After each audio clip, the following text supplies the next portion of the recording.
me. I'm only talking about my experience. Me. I ain't talking about nobody else's experience, but my experience growing up in Flint, Michigan, where I came up, and I literally graduated in class of 86. The whole auto industry was dying. The crack epidemic was at an all-time high. Flint, Michigan led the nation per capita in murder for almost 12, 13 years straight. I had friends dead in jail. People were dying. It was crazy. And people always want to talk. Anybody who wants to talk about violence has never seen it. I'm trying to tell you, when you talk about violence for real and you see it, it's like, it's one of the scariest, most crazy things you've ever seen in your life. And people want to, smoke and fight this. And man, when you see somebody get smoked, when you really understand the ramifications of like this kind of thing, man, I beat up my own father. I beat my father's ass as a grown man because he was a drunk. I went through my whole life him beating up my mother. Listen, my earliest memory was him hitting my mother in the face as hard as he could. That's my earliest memory. And that told me, oh, damn, it's his world, okay? And he ruled through intimidation. He ruled through physical force. And we were scared of him, man. My whole life, I was scared of my father. I peed in the bed. I was 14 years old.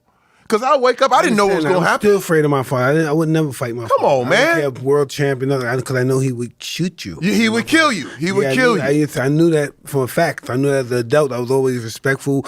He needed money. I would make sure I gave him money. I didn't want to be on his bad side. But see, I did the same thing. I was a pleaser. I was like, man, you want another beer? Here's another beer. You want this?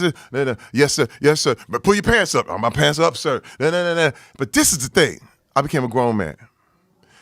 And I said, look, I'm gonna bring my family home. I'm gonna bring my kids home for Christmas. I'd played in the NFL. I had done this thing. I said, listen, I'm gonna bring my kids home for Christmas. I said, please, just don't act up. Just please. My kids have never seen it.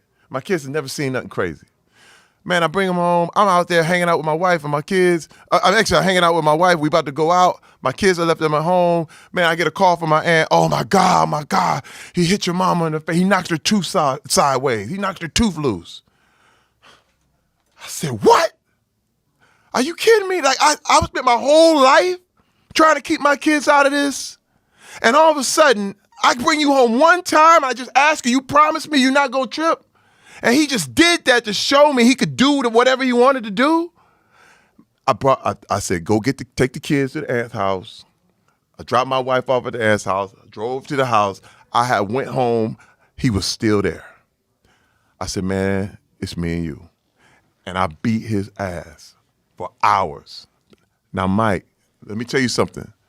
What blew me away, though, I thought I would feel some satisfaction from that. I thought I would get some sort of release, and I got nothing. Man, look, I was sitting there like, this don't work, dog. This don't work. I got revenge. Wait, I got all the revenge I wanted. He was laying there talking about, do him, please. Because he an old man now. You know what I mean? And I'm going, all right, hey, man, all this beating people ass stuff, it don't work. I mean, when you look at the results of what happened, I was like, I was left emptier. I was just like him. And I was done. I said, you know what? It's just not the way. It's just not the way to go. I choose to not go that route.